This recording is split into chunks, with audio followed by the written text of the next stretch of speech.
Okay, so for homework, all right, here's our site. North arrow is that way, all right? First thing I want to go over, so we have already made our first drawing, which is the warm-up exercise of layers that we have done for ourselves, which we have said what is important, and that's what's, if you can tilt it up there, that's what we got on the wall up there. Yep, so up here on the wall, you guys have talked about vegetation, open space, views, axes, details, specific nodes. So we've gone through all of those Kevin Lynch terms. So now if we look back down here, as we look at this, I'm gonna turn up the volume all the way here. So we've already made some diagrams for ourselves, right? Using stuff like this. So this is hunters, all right? So what does it look like? Hunter's got vegetated area, open space. He's diagrammed some nodes. This is not at scale. It's not supposed to be. It's just supposed to grab the most important kind of concepts and pieces.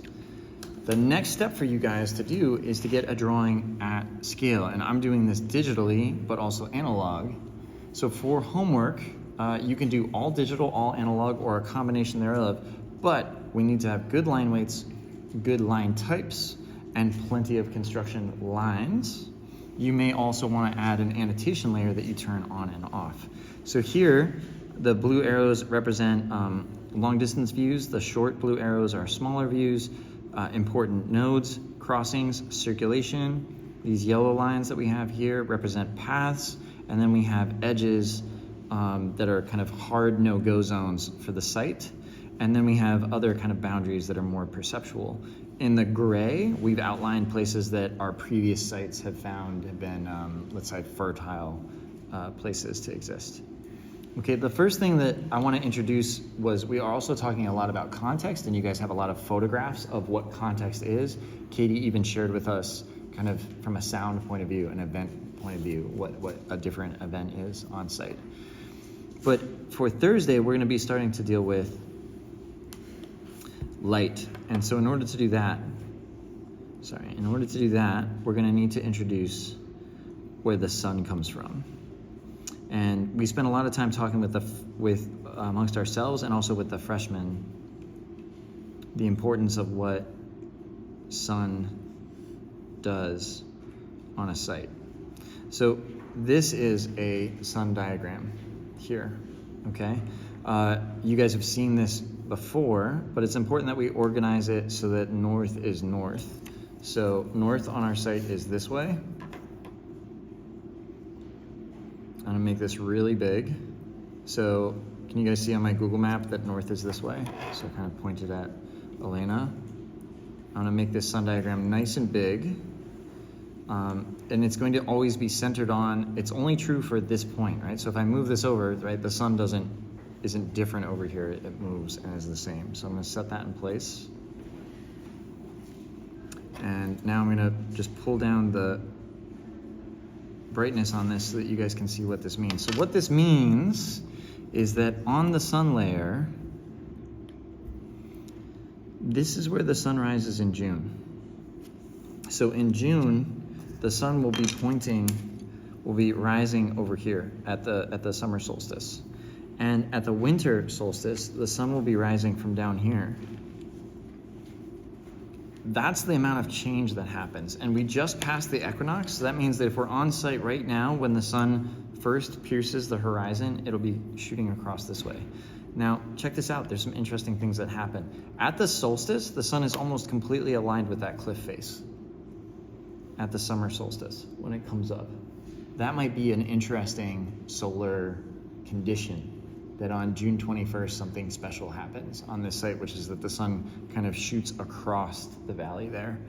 Likewise, at the summer solstice, the sun sets behind the hill, which means that if there's a tall tower that is here, that tower will cast a shadow over onto Brewery Town. The winter solstice is located here, which means on December 21st, so this is kind of interesting. On June 21st, the sun rises almost due east-west across the site, and on December 21st, the sun sets with the sun rays kind of piercing down through here. That's kind of cool. Yeah. What app is that? What app are we working on right now? It's called Concepts. It's Procreate-like, but it's not Procreate. All right, I'm just gonna make this a little bit lighter so that we can just see the kind of the ghost of it, and we'll turn it on and off. And now I'm gonna do a new layer, and I'm gonna draw darker, okay? This is an axis that you guys continue to tell me is important. So I'm gonna do a fixed width line here. You guys continue to tell me that this axis is important.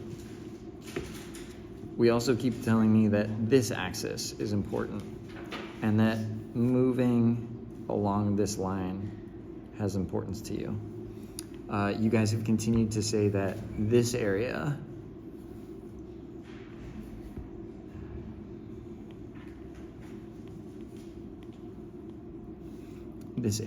is significant, so I'm gonna kind of color that area in. You guys have said that the view from this spot has been important because it's a view actually of the larger Glendinning rock garden, but it's also a view to kind of further into the city when there's not leaves on the trees. So actually in the wintertime, this view gets even larger. So this is kind of interesting because in the summertime, it becomes a really close view. In the autumn, it becomes kind of a really beautiful, colorful view. And in the wintertime, it becomes a long view down to the skyline of the city. It's kind of interesting that that changes over time. There's an important node that happens over here.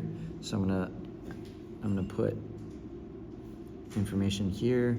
You guys have also said there's an important node here. Jeffer said that everybody seems to be drawn to that location, and that as people are drawn to these locations, they tend to follow these paths. So this is the path of the roadway, the existing roadway.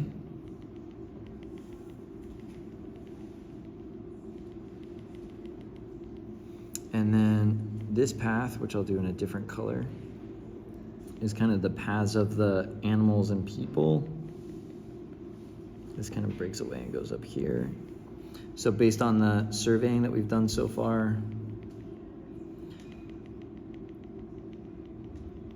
these paths kind of exist here, which is interesting. These paths follow an existing topo line, and then these paths follow a historic roadway. There's some really severe cliff edges that could be really interesting, but also a challenge that are located here. And so Jessica and Maria have had a lot of projects located in that area. And then there's another kind of steeper cliff face that's over here. All right.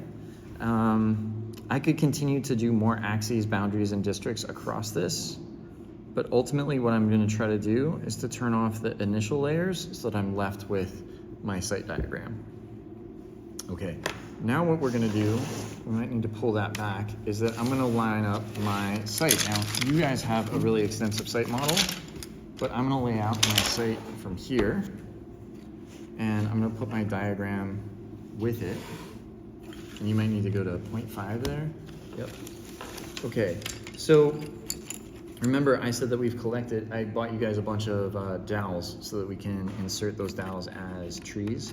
So these are our perceptual right now trees, just to kind of get an idea of the site. This is my crabby site model.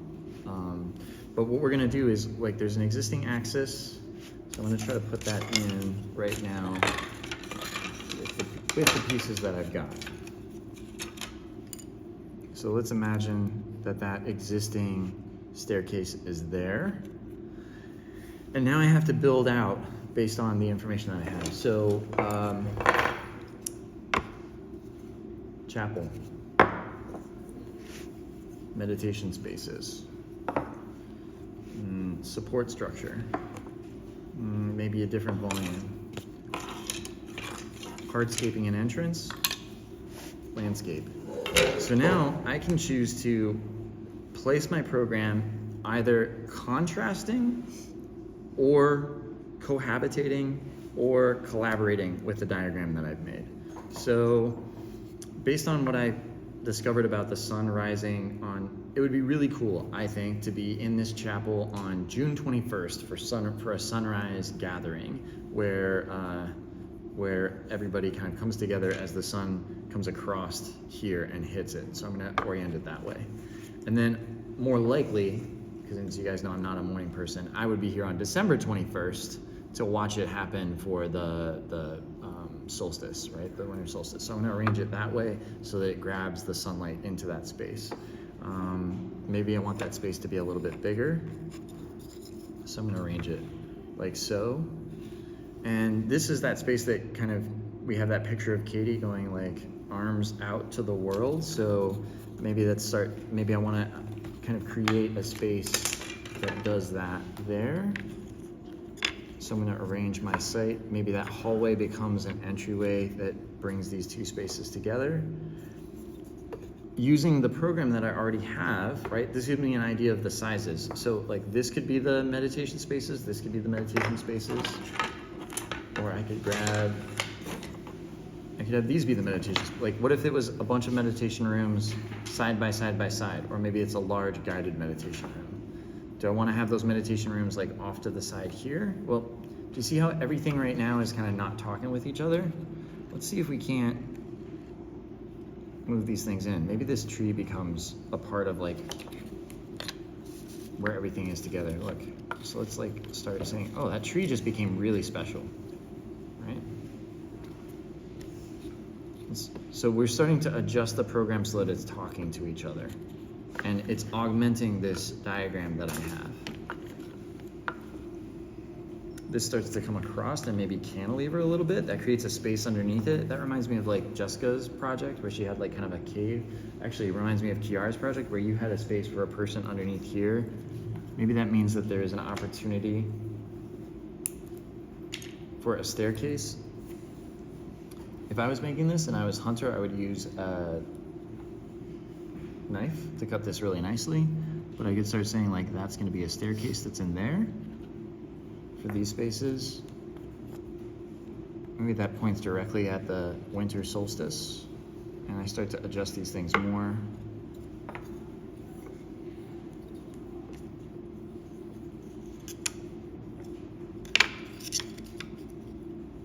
Oh. So now the Katie ramp is becoming this kind of central axis that goes and connects up into the Joshtown that's up there. We start to have a large open space over here that's kind of dug into the hill. And we're starting to kind of like augment these spaces.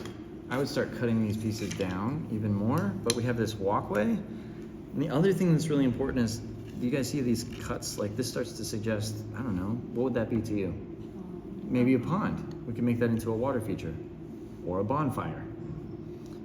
This starts to feel like the waterfall that's over here. Maybe I want to, as part of my landscape design, as part of my 3,000 square feet of landscape design, maybe I want to redesign the walkway to make that landscape a feature. So I'm going to start expanding out all of these pieces so that they work with each other. Here's one version, all right? I'm going to take a picture of it overall so I can rebuild it again in the future. I'm going to take a picture of it in plan. I'm going to take a picture of it in section so I have a copy of that. But most importantly, I'm going to get a picture down in here. And this is where you might want to grab the borescope and put it in. I recommend moving to black and white because it makes it just strange enough that your imagination starts to occupy it. And then after you're happy with it, let's play around with it some more, right? So let's switch this out and start making these. The reason why you guys made these blocks to begin with was because they had a logic where it felt good when they went together in certain ways. So doing something like this follows a very similar, oh, thank you, Kayla. Putting the pieces together, it starts following a logic, how they fit together, but now all of a sudden we have like a chapel space over here that's reached by an elevated walkway. And we have an entry lobby that's over here. And maybe we have meditation gardens that are over here. You guys see how same concept, same diagram, but now I'm testing iterations. This is about the size of the chapel. If I wanted to make it a little bit bigger, I could. I could even move this over. There we go. Now I've got a chapel space, meditation spaces, walkway, admin area, bathrooms up here.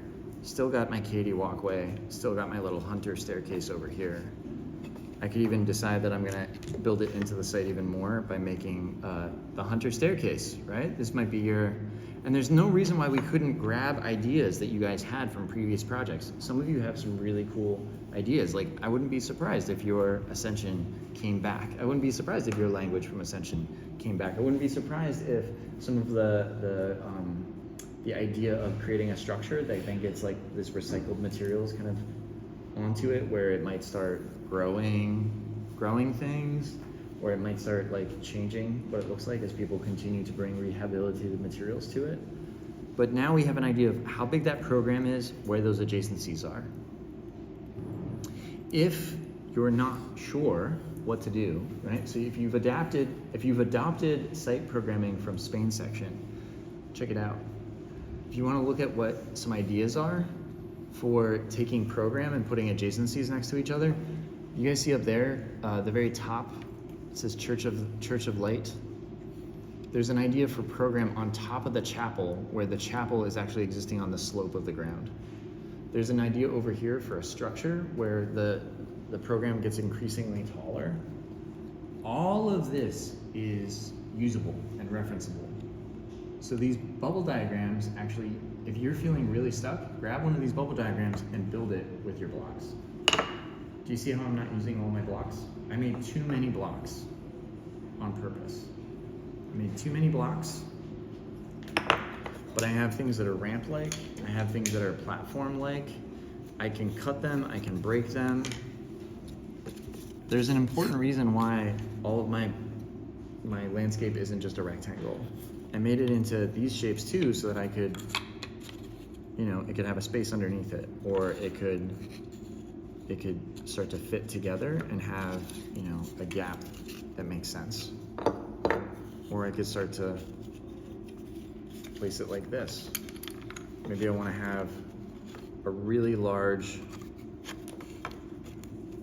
start to fit it together in a way that starts to make sense, so we can move these pieces across from each other.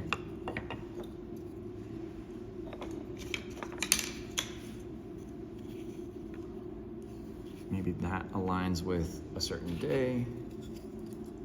This is a walkway that comes up here. We have enough space for bathrooms and admin, meditation rooms, chapel. Maybe that needs to get a little bit bigger, so I can make that a little bit bigger. And now, very quickly, do you see how we just went through 3 iterations? Photograph of the plan, photograph of one of the sections. You could immediately start drawing and diagramming over it, but the reason why a photograph is really important is so that you can rebuild it on Thursday in the Heliodon. Because in the Heliodon, we'll turn on the lights and we'll take pictures of it. All right? The homework is at scale. I would recommend like 11 by 17, but if you were working so that you wanted to do digitally and make the printouts easier, 8.5 by 11 could work. But you want to work to make a nice, organized, at-scale site diagram, adopting all of the aspects that you want. So we need to have district, boundary, path, edge, node, landmark, threshold, light, and context, right? We want to have all of those pieces. We want to make sure that we have all of the program represented, which is what the bubble diagrams are really helpful for, so that we're not forgetting any parts of the program. You guys have made program into volumes that have a logic that fit together. It doesn't mean that they're completely bespoke and fit together, but it allows you to add things like volume, plane, and structural elements, including context. You should look at least 3 iterations of that. It should happen quickly. You can take photographs of them. You can then diagram over you can print those photographs out and add labels, annotations. We will have probably a maximum of 90 minutes. So you'll need to have a partner that you work with to kind of build it quickly on the site. My recommendation is that you guys built these as partners. I would tackle this project with another person. quite frankly, when you guys work by yourselves, you tend to get stuck more and spin your wheels and feel really worried. As soon as you guys work with a buddy, and Maria is really gonna want a buddy, as soon as you guys work with a partner, they kind of slap you out of getting stuck. And as much as you guys kind of have like partners that you always work with, today we really switched it up and I thought it was really beneficial. So the homework is a clean diagram at scale for a seg analysis. 3 iterations of program, utilizing Ray Bracey's bubble diagrams, utilizing the bubble diagrams in the program that Ivano's are doing, but most of all, utilizing your blocks. Photograph, photograph. Take some photographs of some moments inside, but in class on Thursday, we'll take tons of pictures with the borescope and your cameras up inside with the Heliodon, okay? On Thursday, I will send you guys information when we have confirmation about when our Heliodon time is. So we'll either start class there or we'll end class there. Okay, you can stop recording.